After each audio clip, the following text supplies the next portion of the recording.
Hi, hello everyone. This is your nursing student Brian, and for today's video, I am going to perform occupied bed making. Okay.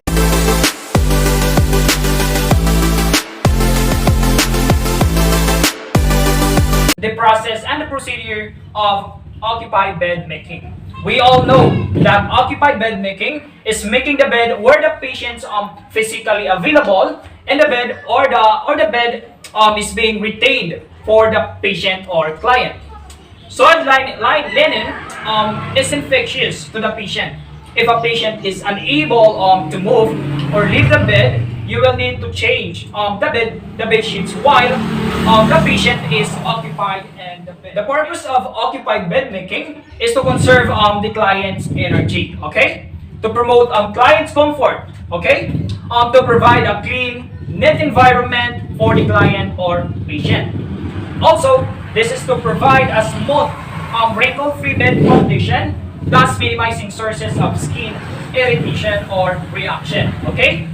Next, the equipments needed. Okay. The equipments needed, of course, we need the matrix, the bed sheets, which is the bottom sheets, and the top sheets. Okay. The pillow cover, the drawsheets, and we are going also to use a Macintosh.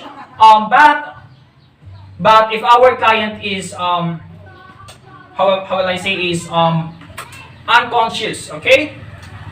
If our client is conscious, so we are not going to use a Macintosh, okay? We are only using Macintosh if it is needed, okay? Next, we need to have a draw sheets, a blanket, and a linen hamper wherein we are going to put our bed sheets, okay? And of course, we also need antibacterial solution for cleaning the matrix and a alcohol, which is antiseptic or disinfectant solution. Okay, so in performing occupied bed making, we need to follow the procedures. Okay, first procedure we need to perform hand hygiene. So we are going to perform hand hygiene. We are going to use a little amount or apply a little amount of that solution, which is antiseptic or disinfectant solution. Okay. Next, we need to introduce ourselves and verify our client's identity. Okay. Hi, hello, sir. Good afternoon. I will be your nursing student, Brian. May I know your name, please? Okay. Your birthday? Okay. Okay. After identifying my clients, we need to explain the procedures to the patient, okay? I am going to change your bed sheets. Is it okay? Okay. One of its purpose, sir, is to prevent yourself from the transmission of viruses, diseases, or bacteria. Okay. Your safety is highly important and vital. Is it okay? So that I will be changing your bed sheet. All right. We need to provide patient's privacy. Okay. That is why we are using this blanket to cover him up, all his body, to provide patient's privacy. Okay. Next, we need to loosen the linens. Okay, starting at the foot part, then to the sides and around the around the top of the bed. Okay. Remove the pillows unless contraindicated. All right. So we are going to remove the linens. All right.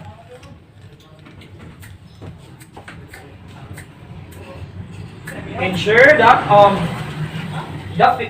the blanket is covering our patient. This is privacy. Okay.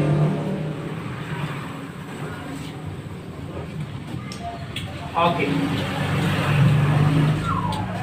We need to place the clean top sheets over the dirty top sheets wider him. Okay.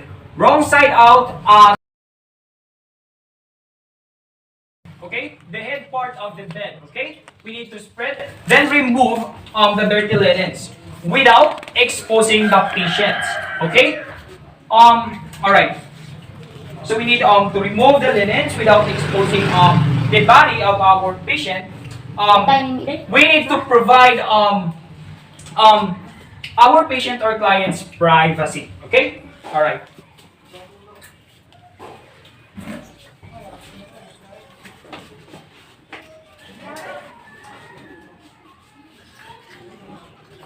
Can you turn? Okay, sir. Is it okay? No. All right. Next, we need to turn the patients towards one side of the bed. Okay. Of course, we need to maintain the blanket on his body to provide privacy. All right. Can you turn to your left side, sir? Is it okay? Okay, turn. Okay. That would be better, sir. Thank you. Okay. Maintain the blanket on his body to provide privacy. Okay.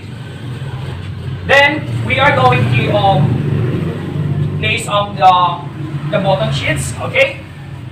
On the head part of the net and on the head part and the metal corner top. Okay. Roll used rubber sheets towards you. Okay. Then replace with a new one. Okay. All right. So we need to work on an occupied side, okay, of the bed. Roll the dirty linens towards the patient, except the rubber sheet. But actually, we're not using the rubber sheet, okay. So as what I said earlier, we are going to put the bottom sheets, okay. Ensure that the bottom sheets is not going to be in touch with the contaminated area.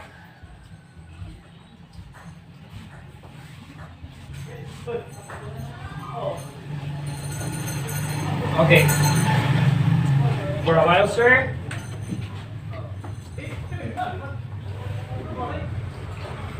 Okay.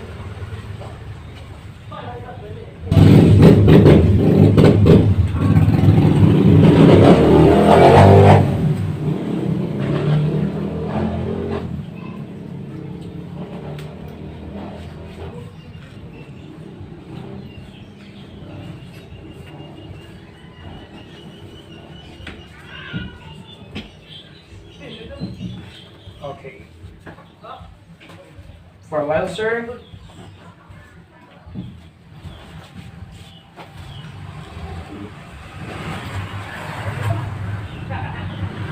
Okay. After that, we need also to place the drawsheets.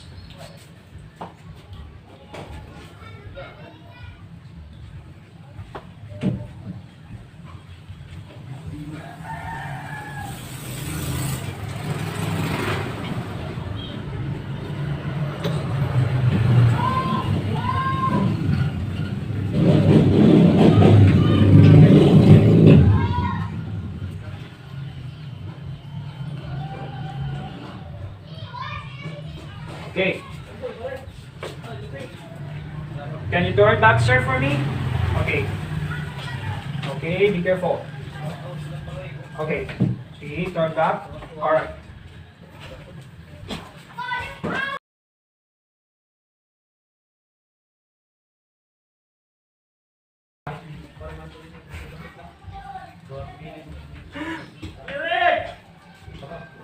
Okay. Need to remove the dirty sheets.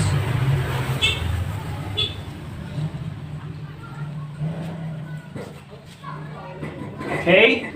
After removing the dirty sheets, we need to put it on the linens hamper. Okay. All right. And the container. Then we're going to pull the new one. Okay, sir. Can you?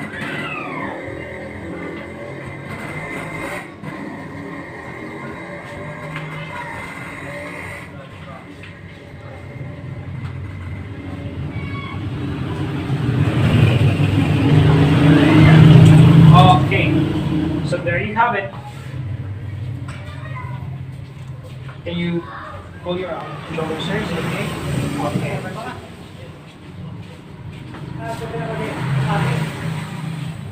Can you pull this up, sir? Is it okay? Okay. Another one, sir. Okay.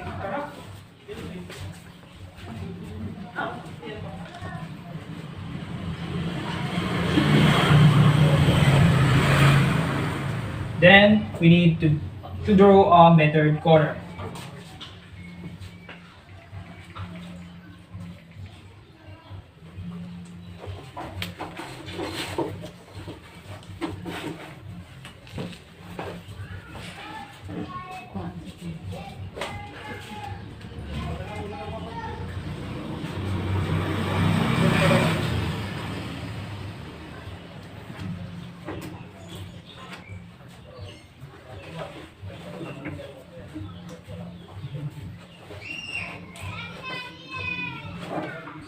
Okay.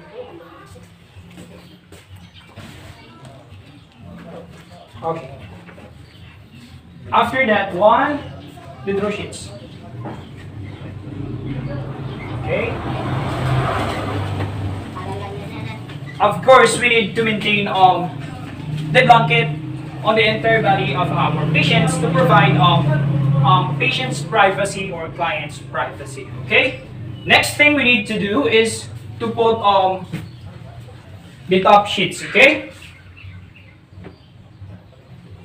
Unfold this one lengthwise. Okay. Can you turn to your left side, sir? Okay. All right. There you have it.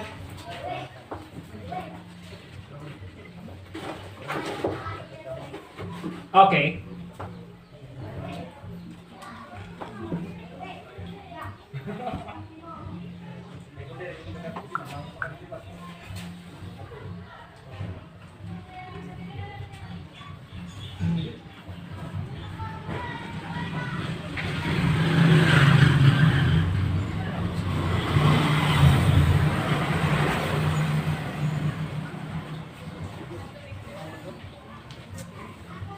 Okay, sir, for a while.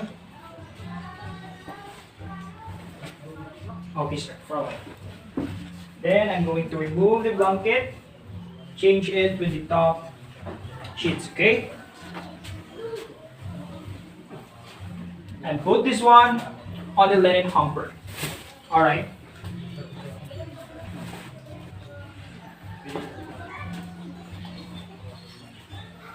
Then I need to form the method corner. Okay, sir, can you okay. At the center, sir, please. Okay. That will be better, sir. Thank you.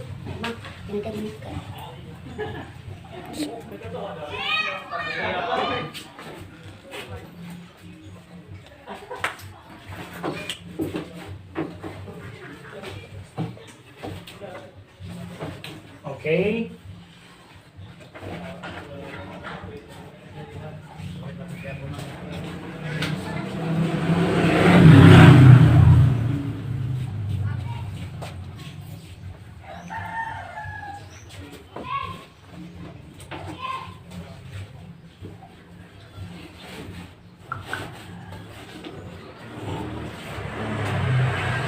All right.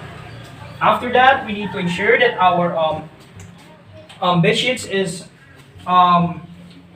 properly coated. Okay. All right. It should be in a properly placement. All right. Then we need to fold here.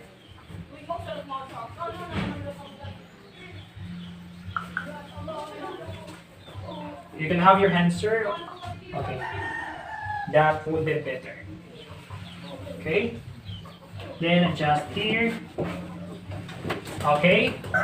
Then we need to have a space up here. Alright. We're almost done, sir, for a while. Adjust. Okay. Then, lastly, of course, we need to put the blanket. The bedspread, okay?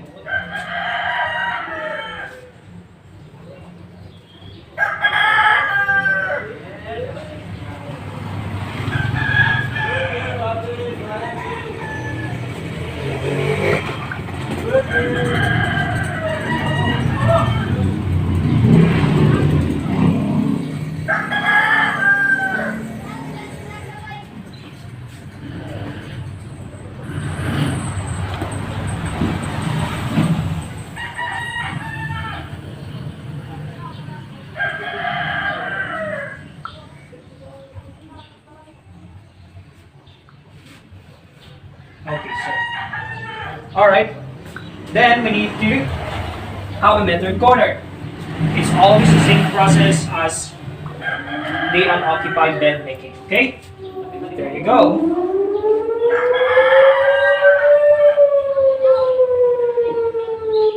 Okay.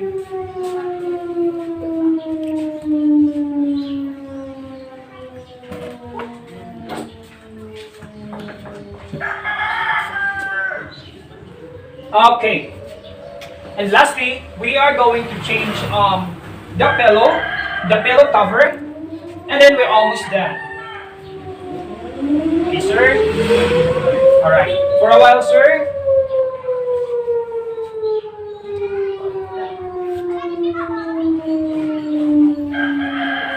Okay. So we need to change the pillow covers.